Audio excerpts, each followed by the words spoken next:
Hello, नमस्कार. मी तुमचा graphics गुरु भिकाजी पाटील. आज मी तुमच्यासाठी घेऊन आलोय लॉग एक्सेल मराठी सिरीज मधील क्लास नंबर 31 आणि लॉजिकल फंक्शनची शेवटची क्लास नंबर 3. तर आजच्या क्लासमध्ये आपण शिकणार आहोत दोन फंक्शन्स. ते आहे नॉट आणि दुसरं आहे स्विच. तर ते फंक्शन काय करतात, कसे वापरले जातात ते आपण आजच्या लेक्चरमध्ये बघूया. तर चला.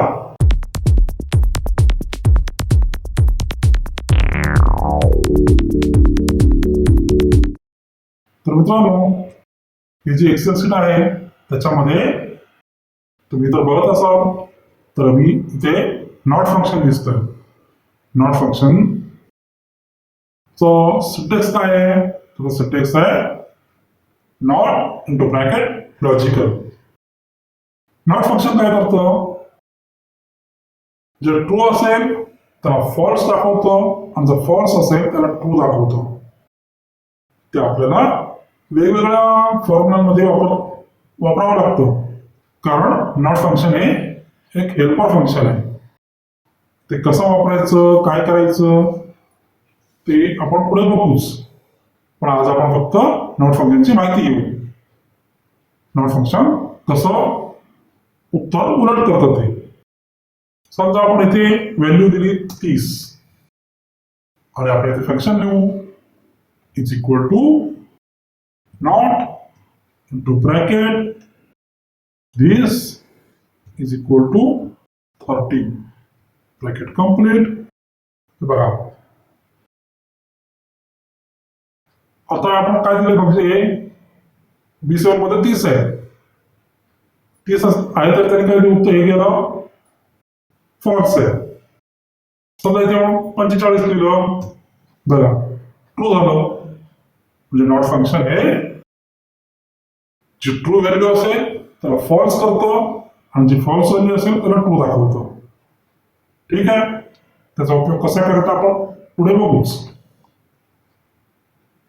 दुसरं फंक्शन आहे स्विच.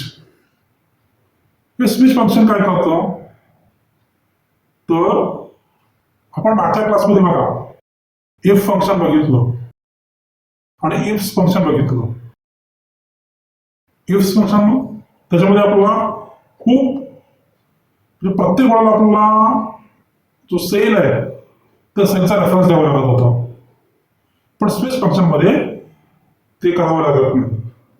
एका सेलसाठी फक्त एकदाच रेफरन्स देऊन त्याच्या रिलेटेड काय व्हॅल्यू यायला हव्यात ते तो फंक्शन दाखवतो.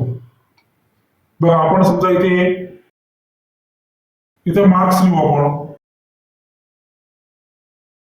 तेच आपण बघा इथे बघा, फक्त एक ध्यान ठेवा, इफ मध्ये आपण greater than, less than, greater than or is equal to किंवा less than or equal to हे फंक्शन देऊ शकत होतो.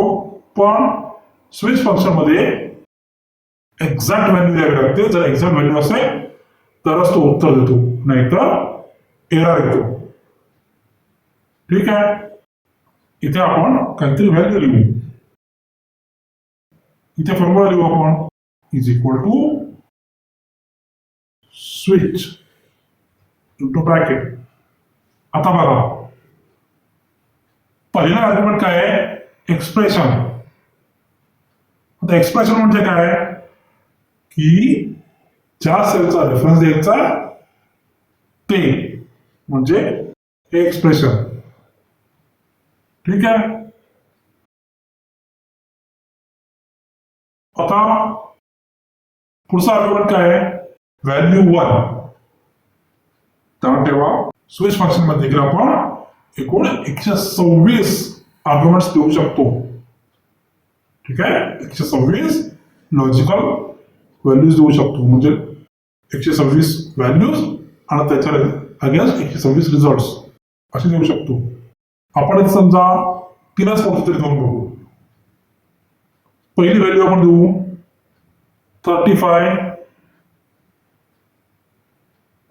कॉमा. जर 35 असेल तर काय आलं पाहिजे, तर आला पाहिजे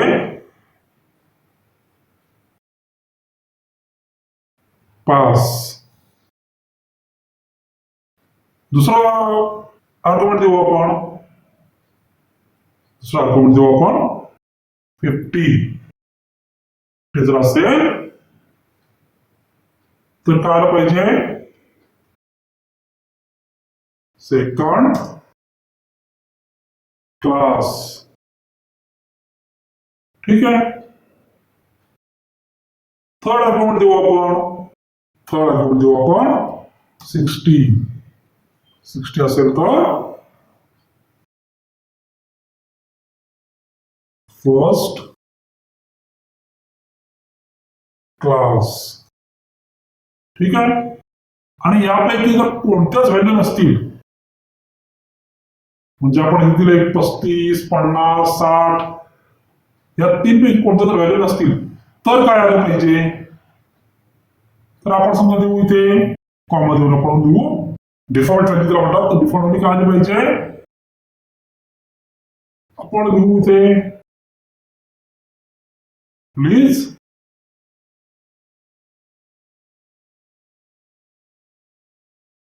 चेक ब्रॅकेट कम्प्लीट एंटर. बघा 35 लिहिलं, पास आलं. 50 लिहिलं, सेकंड क्लास आला. 75 लिहू,